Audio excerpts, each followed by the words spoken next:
শিবলিঙ্গ। কোনো আধুনিক ইট ছাড়া কেবল চুনসুরকি দিয়ে তৈরি 4.5 ফুট পুরু দেয়ালের এই মন্দিরটি আজও এক বড় বিস্ময়। সীতাকুণ্ডের চন্দ্রনাথ কিংবা আদিনাথের কথা অনেকে জানলেও পাহাড়ের বুকে শতাব্দীর পর শতাব্দী ধরে দাঁড়িয়ে থাকা এই দেবালয় ঘিরে এখনো চলছে গা শিউরে ওঠা সব রহস্য। এই মন্দিরকে ঘিরে স্থানীয়দের মুখে শোনা যায় অলৌকিক ইতিহাস। জনশ্রুতি আছে, এক কৃষকের গাভী প্রতিদিন একটি নির্দিষ্ট জায়গায় গিয়ে নিজে থেকেই দুধ ঝরিয়ে দিত। বিষয়টি দেখে মালিক সেখানে মাটি খুঁড়তেই বিকট শব্দে আবিষ্কৃত হয় এই শিবলিঙ্গ। আঘাত লাগায় সেখান থেকে নাকি রক্ত বের হয়েছিল। পরে স্বপ্নে পাওয়া নির্দেশনায় নির্মিত এই মন্দির একসময় গভীর রাতে রহস্যময় ঘণ্টাধ্বনিতে কেঁপে উঠত। এখানে কাঞ্চননগর লালাতুলি চাঁদ বাবু নামের একজন মহাসাধক ছিল। ওনার গাভীটা এসে প্রতিনিয়ত দুধ দিত। একদিন গাভীর পিছনে উনি আসলো, ঠিক গাভী এখানে এসে যখন দুধ দিয়ে বাইর হয়ে যাচ্ছে, এখানে এসে ওই সাধকটা দেখতে পেলো দুধের ছানা ভরে গেছে, কতটুকু জায়গায় ভিজে গেছে।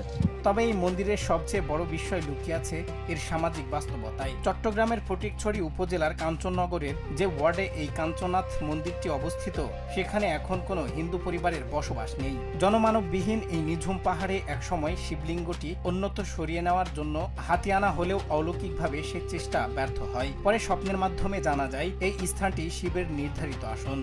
তারপর দিনে আবার এটা মানুষ নিয়ে জনবল নিয়ে আসলো, এটা করে দেখলো, হঠাৎ করে এটা একটা আওয়াজ দিল।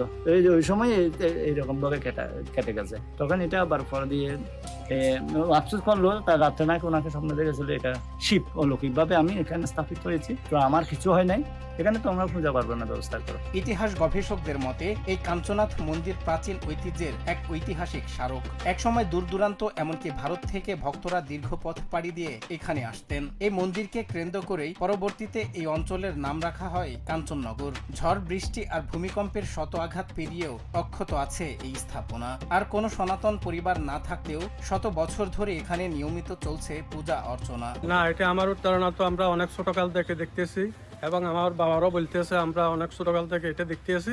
তবে এটার অনেক ইতিহাস আছে, তবে ইতিহাসের মানুষ সঠিকভাবে কিছু দিতেছে না বা বলতে পারতেছে না। মানুষগুলো নাই হারিয়ে গেছে, মারা গেছে, বাইরে চলে গেছে, ইন্ডিয়া চলে গেছে, ওই জন্য তথ্যগুলো পাতে একটু দেরি হইতেছে। ইতিহাসের নীরব সাক্ষী হয়ে আজও পাহাড়ের বুক থেকে অতীতের অজানা গল্প শোনাচ্ছে এই মন্দির। কিন্তু যথাযথ রক্ষণাবেক্ষণের অভাবে হাজার বছরের এই প্রাচীন ঐতিহ্য কি একদিন হারিয়ে যাবে, নাকি সরকারি উদ্যোগে নতুন প্রজন্মের কাছে টিকে থাকবে এই রহস্যময় প্রাচীন কীর্তি? সজল বিশ্বাস, নিউজ ডেস্ক, বাংলা টিভি।